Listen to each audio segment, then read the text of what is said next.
नमस्कार दर्शक बंधु आपण समस्त को ओडिशा तंत्रज्ञान को हार्दिक स्वागत।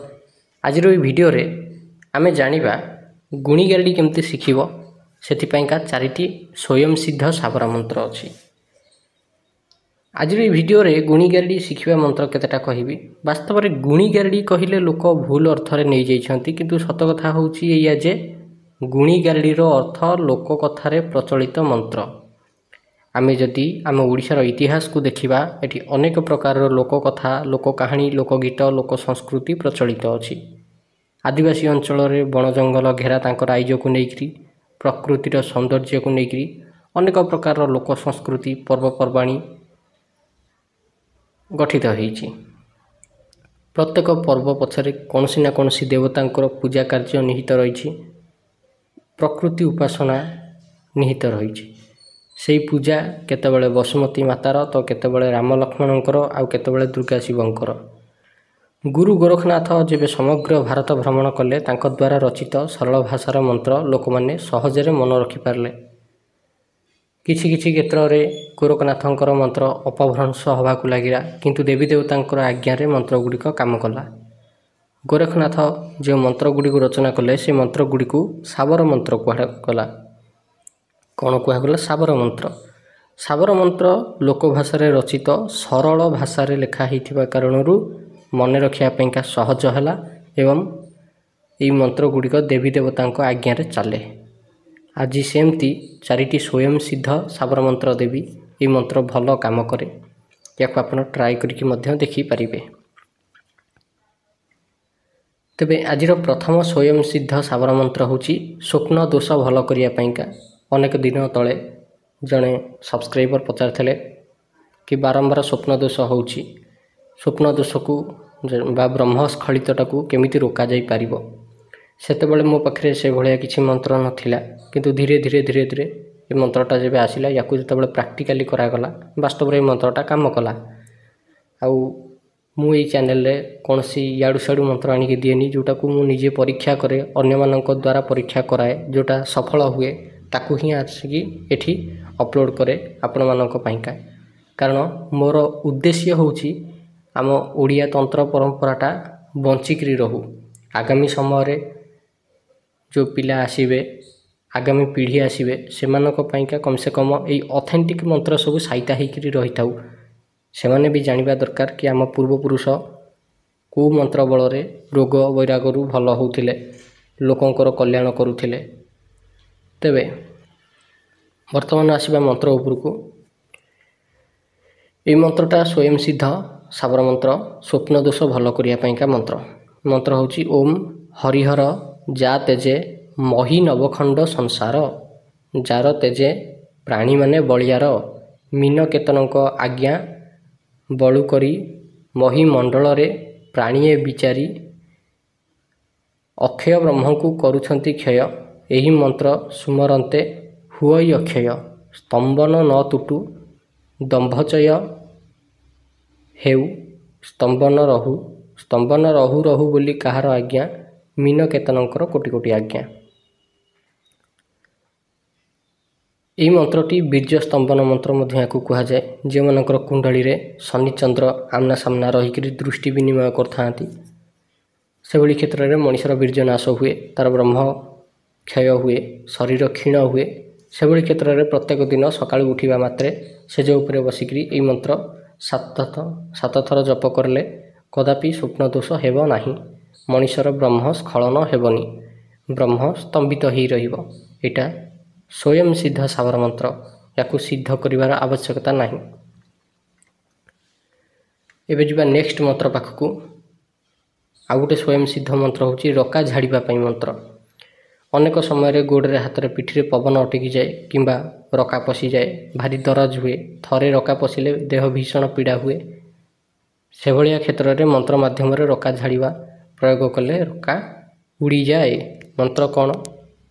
ओम सात पर्वत नौ खोल, तहिरे फुटिची सेवती फूल, फूल तोलू तोलू पड़िले डेई, रका धरी गोड़ चलिला नाही, जा रका जा, कंदी विकंदीरू छाड़ी जा, सात समुद्र डेई लंका बिलंका जा, जा जा बोली कहार आज्ञा, ଶ୍ରୀରାମ ଠାକୁରଙ୍କର କୋଟି କୋଟି ଆଜ୍ଞା। ଏହି ମନ୍ତ୍ରଟି ମଧ୍ୟ ସ୍ୱୟଂ ସିଦ୍ଧ। ଏହାର ପ୍ରୟୋଗ କେମିତି କରିବେ? ମନ୍ତ୍ରଟିକୁ 7 ଥର ପଢ଼ିବେ। ଡାଇରେକ୍ଟ ଯେଉଁ ସ୍ଥାନରେ ରକା ପଶିଥିବ ସେହି ସ୍ଥାନକୁ ମୁଠେଇକି ଧରିକିରି 7 ଥର ଫୁଙ୍କିବେ। ସେ ସ୍ଥାନରେ ହାତ ଘଷି ଦେଲେ ରକା ତୁରନ୍ତ ଉଡ଼ିଯିବ। ଏହି ମନ୍ତ୍ରରେ ରାଶି ତେଲ ମନ୍ତୁରେଇକିରି ମଧ୍ୟ ଘଷି ହେବ, ସମାନ ବିଧି ରହିବ। ମନ୍ତ୍ର 7 ଥର ପଢ଼ିବେ, ରାଶି ତେଲକୁ 7 ଥର ଫୁଙ୍କିବେ ଆଉ ତାକୁ ମନ୍ତୁରା ହେଇଥିବା ତେଲକୁ ଦେହରେ ଘଷିବେ ଯେଉଁ ଜାଗାରେ ରକା ପଶିଛି, ଯଦ୍ୱାରା ରକା ଭଲ ହୋଇଯିବ। ତୃତୀୟ ସ୍ୱୟଂ ସିଦ୍ଧ ସାବର ମନ୍ତ୍ର ହେଉଛି କ'ଣ? ଖୁଦୁରି ରୋଗ ଭଲ କରିବା ପାଇଁକା ମନ୍ତ୍ର। ଆପଣ ଜାଣିଥିବେ ଛୋଟ ଛୋଟ ଛୁଆମାନଙ୍କୁ ଖୁଦୁରି ରୋଗ ହୁଏ। ତେବେ ସେହି ଖୁଦୁରି ରୋଗ ଭଲ କରିବା ପାଇଁକା ଏହି ମନ୍ତ୍ରଟି ବ୍ୟବହାର ଆପଣ କରିପାରିବେ। ମନ୍ତ୍ର କ'ଣ? ଓମ୍ ଲୁଣ ପାଣି ଯେ ପିଇବ ପାଣି, ଅପଦୃଷ୍ଟି ପରଦୃଷ୍ଟି ଡାହାଣୀ ଦୃଷ୍ଟି ଚିରୁଗୁଣି ଦୃଷ୍ଟି ବିଲେଇ ଦୃଷ୍ଟି କୁକୁର ଦୃଷ୍ଟି ହି କଣ୍ଟା ହା କଣ୍ଟା ଚା କଣ୍ଟା ଝଡ଼ ବାଡ଼ କଣ୍ଟା ମାଛ କଣ୍ଟା ଗଛ କଣ୍ଟା ସର୍ପ କଣ୍ଟା ମହାଭାରତ ଯୁଦ୍ଧର ମହାକଣ୍ଟା ବାହାର ହସାଇ ଖେଳାଇ ବାହାର ରସାଇ ବସାଇ ବାହାର ନକାନ୍ଦଇ ବାହାର ହୃଦୟ କମଳୁ ବାହାର ନାଭି କମଳୁ ବାହାର କାଳୀଙ୍କ ଆଜ୍ଞାରେ ବାହାର ପୂର୍ବରୁ ବାହାର ଚାରି ଡାଳରୁ ବାହାର ଶୂନ୍ୟ ମଣ୍ଡଳରୁ ବାହାର ବୋଲି କାହାର ଆଜ୍ଞା ନିତେଇ ମା ଧବଣୀର ସିଦ୍ଧ ସୌରୁଣୀର ଜ୍ଞାନ ଦେଇ ମାଲୁଣୀର କୋଟି କୋଟି ଆଜ୍ଞା। ଇଏ ହେଲା ମନ୍ତ୍ର। କ'ଣ କରିବେ? ସୋରିଷ ତେଲ ଆଣିବେ, ନହେଲେ ରାଶି ତେଲ, ଦୁଇଟାକ ତେଲ ଭିତରୁ ଯେକୌଣସି ତେଲ ଆଣିଲେ ଚଳିବ, କିନ୍ତୁ ଖାଣ୍ଟି ଅରିଜିନାଲ ହେଇଥିବା ଦରକାର। ସେଥିରେ ଅଳ୍ପ କିଛି ତୁଳସୀ ରସ ପକାଇଦେବେ। ତାପରେ ସେ ତେଲଟାକୁ ହାଲକା ଗରମ କରିବେ। ସେ ଯେଉଁ ଗରମ ତେଲକୁ ଥରେ ମନ୍ତ୍ର ପଢ଼ିବେ 7 ଥର, ନାଭି ଉପରେ ତେଲ ଲଗେଇକିରି ଘଷିକିରି 7 ଥର ନାଭିକି ଫୁଙ୍କିବେ। ପୁଣି ଆଉ ଥରେ ମନ୍ତ୍ର ପଢ଼ିବେ, 7 ଥର ନାଭି ଉପରେ ତେଲ ଲଗେଇକିରି ଘଷିବେ 7 ଥର ଆଉ 7 ଥର ଫୁଙ୍କିବେ। ଏମିତି 7 ଥର ଲେଖାଏଁ କରିବେ। ଏହି କ୍ରିୟା ଲଗାତାର 11 ଦିନ କଲେ ଖୁଦୁରି ସମ୍ପୂର୍ଣ୍ଣ ଭଲ ହେଇଯିବ। ଏଇଟା ପରୀକ୍ଷିତ ଜିନିଷଟା। ନେକ୍ସଟ ଏ ମନ୍ତ୍ର କ'ଣ?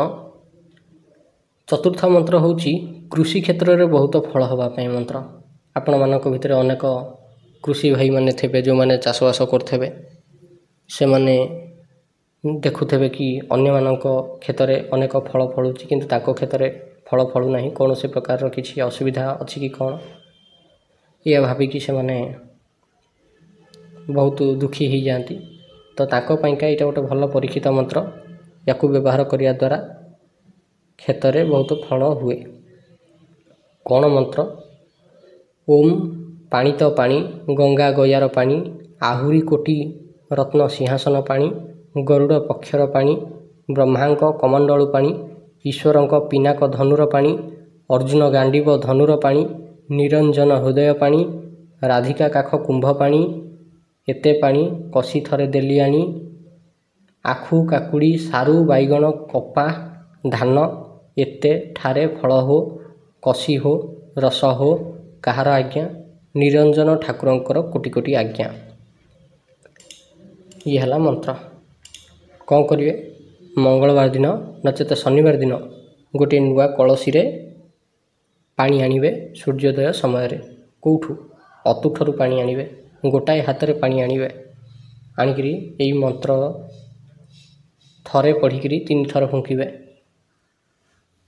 3 ଥର ମନ୍ତ୍ର ପଢ଼ିକିରି 9 ଥର ପାଣି ଫୁଙ୍କିବେ। ଥରେ ମନ୍ତ୍ର ପଢ଼ିବେ 3 ଥର ଫୁଙ୍କିବେ। ଆଉ ଥରେ ମନ୍ତ୍ର ପଢ଼ିବେ ଆଉ 3 ଥର ଫୁଙ୍କିବେ। ଆଉ ଥରେ ମନ୍ତ୍ର ପଢ଼ିବେ ଆଉ 3 ଥର ଫୁଙ୍କିବେ। ଟୋଟାଲ 9 ଥର ଫୁଙ୍କିବେ। 9 ଥର ଫୁଙ୍କିକି ସେ ପାଣି ନେଇକିରି କିଆରିରେ ମଡ଼େଇ ଦେଲେ ବା ଗଛ ମୂଳରେ ଦେଇଦେଲେ ଅଧିକ ଫଳ ଫଳେ। କିନ୍ତୁ ଗୋଟିଏ କଥା, ଏଠି ଆଖୁ କାକୁଡ଼ି ସାରୁ ବାଇଗଣ କପା ଧାନ ଏଇ 5ଟା ଚାଷ ଭିତରୁ ଆପଣ ଯେକୌଣସି ଚାଷ କରୁଛନ୍ତି ସେ କିଆରିରେ ମଡ଼େଇ ପାରିବେ। ଅନ୍ୟ ଚାଷ ପାଇଁକା ଏଇ ଯେଉଁ ପାଣିଟା ନୁହେଁ। ଆଶା କରୁଛି ଆପଣଙ୍କୁ ଭିଡ଼ିଓଟି ଭଲ ଲାଗିଥିବ। ଯଦି ଭିଡ଼ିଓଟି ଭଲ ଲାଗିଛି ଏଇଭଳି ଭିଡ଼ିଓ ଦେଖିବା ପାଇଁ ଆପଣ ଆମ ଚ୍ୟାନେଲ୍ ଓଡ଼ିଶା ତନ୍ତ୍ରଜ୍ଞାନକୁ ନିହାତି ସବସ୍କ୍ରାଇବ୍ କରନ୍ତୁ। ଭିଡ଼ିଓଟିକୁ ସମ୍ପୂର୍ଣ୍ଣ ଦେଖିଥିବାରୁ ଅଶେଷ ଅଶେଷ ଧନ୍ୟବାଦ।